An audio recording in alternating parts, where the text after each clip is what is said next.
அத்தியாயம் 2. ராஜ குடும்பம். பொன்னன் போன பிறகு வள்ளி வீட்டு காரியங்களை பார்க்கத் தொடங்கினாள். குடிசையை மெழுகி சுத்தம் செய்தாள். மரத்தடியில் கட்டியிருந்த எருமை மாட்டை கறந்து கொண்டு வந்தாள்.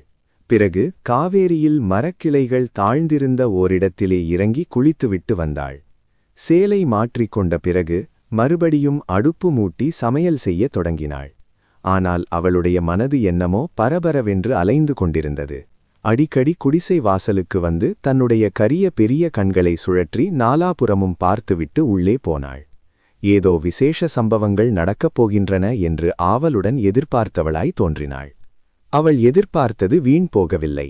சற்று நேரத்துக்கெல்லாம் உறையூர் பக்கத்திலிருந்து 10-15 குதிரை வீரர்கள் வந்தார்கள். அவர்களுக்கு மத்தியில் அழகாக அலங்கரிக்கப்பட்ட 2 வெள்ளைப் புறவிகளும் ஒரு தந்தப் பல்லக்கும் வந்தன. அந்த வெண்புறவிகளின் மேல் யாரும் வீற்றிருக்கவில்லை. பல்லக்கும் வெறுமையாகவே இருந்தது. திடகாத்திர தேகிகளான 8 பேர் பல்லக்கை சுமந்து கொண்டு வந்தார்கள். எல்லாரும் தோணித்துறைக்குச் சற்று தூரத்தில் வந்து நின்றார்கள். பல்லக்கு கீழே இறக்கப்பட்டது. குதிரை மீதிருந்தவர்களும் கீழே இறங்கி குதிரைகளை மரங்களில் கட்டினார்கள். இதையெல்லாம் குடிசை வாசலில் நின்று வள்ளி கண்கொட்டாமல் பார்த்து கொண்டிருந்தாள். அவள் அப்படி நிற்பதை பார்த்த வீரர்களில் ஒருவன், "அண்ணே, வள்ளியிடம் தண்ணீர் வாங்கி குடித்துவிட்டு வரலாம்" என்றான். "அடே வேலப்பா, காவேரி நிறைய தண்ணீர் போகிறது. வள்ளியிடம் என்னத்திற்காக தண்ணீர் கேட்கப் போகிறாய்?" என்றான் மற்றவன். "இருந்தாலும் வள்ளியின் கையால் தண்ணீர் குடிப்பது பூயா ஆகுமா அண்ணே?" இப்படி பேசிக்கொண்டு இருவரும் குடிசை அருகில் வந்து சேர்ந்தார்கள். "வள்ளி, கொஞ்சம் தாகத்திற்கு தண்ணீர் தருகிறாயா?" என்று வேலப்பன் கேட்டான். வள்ளி உள்ளே விரைவாகச் சென்று சட்டியில் மோர் எடுத்துக்கொண்டு வந்து 2 பேருக்கும் கொடுத்தாள். அவர்கள் குடிக்கும்போதே, "மகாராஜா இன்றைக்கு உறையூருக்குப் போகிறாராமே, ஏன் இவ்வளவு அவசரம்? இந்த மாதமெல்லாம் அவர் வசந்த மாளிகையில் இருப்பது வழக்கமாயிற்றே" என்று கேட்டாள். "எங்களை ஏன் கேட்கிறாய் வள்ளி? உன்னுடைய புருஷனை கேட்கிறதுதானே? படகோட்டி பொன்னனுக்கு தெரியாத ராஜ ரகசியம் என்ன இருக்கிறது?" என்றான் வேலப்பன். காலையில் சாப்பிட உட்கார்ந்தார்.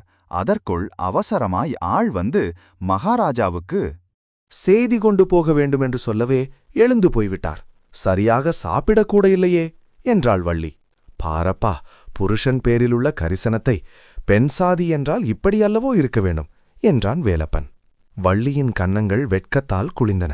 "சரிதான் போங்கள், பரிகாசம் போதும்" என்றாள். "இல்லை வள்ளி, இந்த மாதிரி பரிகாசமெல்லாம் இன்னும் எத்தனை நாளைக்கு செய்யப் போகிறோம்" என்றான் வேலப்பன். "ஏன் இப்படியெல்லாம் பேசுகிறீர்கள்? என்ன சமாசாரம் என்றுதான் சொல்லுங்களேன்" என்றான் வள்ளி. "பெரிய யுத்தம் வரப்போகிறதே, தெரியாதா உனக்கு?" "ஆமாம், யுத்தம் என்றுதான் பேச்சு நடக்கிறது. ஆனால் என்னத்துக்காக யுத்தம் என்றுதான் தெரியவில்லை. 4-5 வருஷமாய் நமது மகாராஜா காஞ்சி நரசிம்மவர்ம சக்கரவர்த்திக்கு கப்பம் கட்டவில்லை. வடக்கே படையெடுத்து போயிருந்த சக்கரவர்த்தி திரும்பி வந்துவிட்டாராம். நமது மகாராஜா 4 வருஷமாய் கப்பம் கட்டாததற்கு முகாந்திரம் கேட்பதற்காக தூதர்களை அனுப்பியிருக்கிறாராம். அவர்கள் இன்றைக்கு வந்து சேர்வார்களாம்" என்றான் வேலப்பன். "இதற்காக யுத்தம் ஏன் வரவேண்டும்? 4 வருஷத்துக்கு கப்பத்தையும் சேர்த்து கொடுத்து விட்டால் போகிறதே" என்றாள் வள்ளி. "அதுதான் நம்முடைய மகாராஜாவுக்கு இஷ்டமில்லை. முன் வைத்த காலை பின் வைக்க முடியாது என்கிறார்." இப்படி இவர்கள் பேசிக்கொண்டே இருக்கும்போது நடு ஆற்றில் படகு வருவது தெரிந்தது. வேலப்பனும் இன்னொருவனும் உடனே திரும்பி போய் மற்றவர்களுடன் சேர்ந்து கொண்டார்கள். சிறிது நேரத்துக்கெல்லாம் படகு துறையை அடைந்தது. இது பொன்னன் போகும்போது, தள்ளிக்கொண்டு போன சாதாரண படகல்ல, அழகிய வேலைப்பாடுகளுடன் ஒரு பக்கம் விமானம் அமைத்து செய்திருந்த ராஜபடகு. படகின் விமானத்தில் 3 பேர் அமர்ந்திருந்தார்கள். அவர்களை பார்த்ததும் ராஜ குடும்பத்தினர் என்று தெரிந்து கொள்ளலாம். பார்த்திப சோழ மகாராஜாவும் அருள்மொழி மகாராணியும் இளவரசர் விக்ரமனும் தான் அவர்கள்.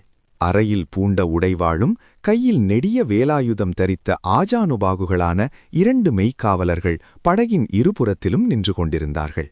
பொன்னமும் இன்னொருவனும் படகு தள்ளிக்கொண்டு வந்தார்கள்.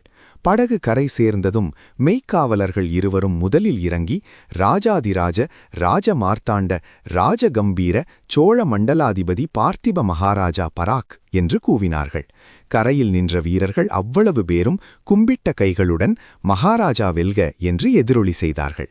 படகை விட்டு இறங்கியதும் மகாராஜா பொன்னனுடைய குடிசை பக்கம் நோக்கினார். குடிசை வாசலில் நின்று பார்த்து கொண்டிருந்த வள்ளியின் பேரில் அவருடைய பார்வை விழுந்தது. உடனே கையினால் சமிக்ஞை செய்து அழைத்தார். வள்ளி விரைவாக ஓடி வந்து தண்டனிட்டாள். மகாராஜா எழுந்திருக்கச் சொன்னவுடன் எழுந்து பொன்னனுக்கு பின்னால் அடக்க ஒடுக்கத்துடன் நின்றாள்.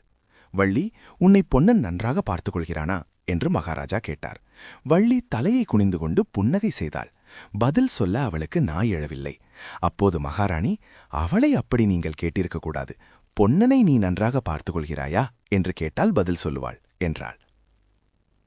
மகாராஜா சிரித்துவிட்டு, வள்ளி, மகாராணி சொன்னது காதில் விழுந்ததா? பொன்னனை ஜாக்கிரதையாக பார்த்துக்கொள். அந்தண்டை இந்தண்டை போக விடாதே. உன்னை வெள்ளத்திலிருந்து கரை சேர்த்தது போல் இன்னும் யாரையாவது கொண்டு வந்து கரை சேர்த்து வைக்கப் போகிறான் என்றார். வள்ளிக்கு வெட்கம் ஒரு பக்கமும் சந்தோஷம் ஒரு பக்கமும் பிடுங்கி தின்றன. தேகம் 100 கோணலாக வளைந்தது. ஆனால் பொன்னனோ இந்த ஹாஸ்ய பேச்சை கவனித்ததாகவே தெரியவில்லை. அவன் 2 கரங்களையும் கூப்பி, மகாராஜா, ஒரு வரம் கொடுக்க வேணும். யுத்தத்துக்கு மகாராஜா போகும்போது அடிமையையும் அழைத்து போக வேணும் என்றான். மகாராஜா சற்று நிதானித்தார். பிறகு சொன்னார், பொன்னா, உன்னுடைய மனது எனக்கு தெரியும். ஆனாலும் நீ கேட்ட வரம் கொடுக்க முடியாது. நீ இங்கேதான் இருக்க வேண்டும். போர்க்களத்திலிருந்து நான் திரும்பி வராவிட்டால் இளவரசருக்கு நீந்த கற்றுக் கொடுக்கும் பொறுப்பை உன்னிடம் ஒப்புவிக்கிறேன், தெரிகிறதா என்றார். இதை கேட்டதும் பொன்னன், வள்ளி இருவருடைய கண்களிலும் நீர் ததும்பிற்று. மகாராணி அருள்மொழி தேவி ஒரு நெடிய பெருமூச்சு விட்டாள். அவளுடைய உள்ளத்தில் என்னென்ன சிந்தனைகள் கொந்தளித்து எழுந்தனவோ யார் கண்டது? மகாராஜாவும் பரிவாரங்களும் வெகு தூரம் போன பிறகுதான் வள்ளி பழைய வள்ளியானாள். அப்போது பொன்னனை பார்த்து, பார்த்தாயா, மகாராஜா என்ன சொன்னார்கள்? என்னை கேட்காமல் அந்தண்டை இந்தண்டை போகக்கூடாது, தெரியுமா என்றாள். அப்படியானால் இப்போதே கேட்டுவிடுகிறேன். வள்ளி, இன்று மத்தியானம் நான் உறையூர் போக வேண்டும் என்றான் பொன்னன். உறையூரிலே என்ன என்று வள்ளி கேட்டாள். இன்றைக்கு பெரிய விசேஷமெல்லாம் நடக்கப் போகிறது. காஞ்சியிலிருந்து கப்பம் கேட்பதற்காக தூதர்கள் வரப்போகிறார்களாம். மகாராஜா முடியாது என்று சொல்லப் போகிறாராம். நான் கட்டாயம் போக வேண்டும் என்றான் பொன்னன். 2வது அத்தியாயம் நிறைவடைந்தது. அடுத்த அத்தியாயம் அடுத்த வாரம் சந்திப்போம்.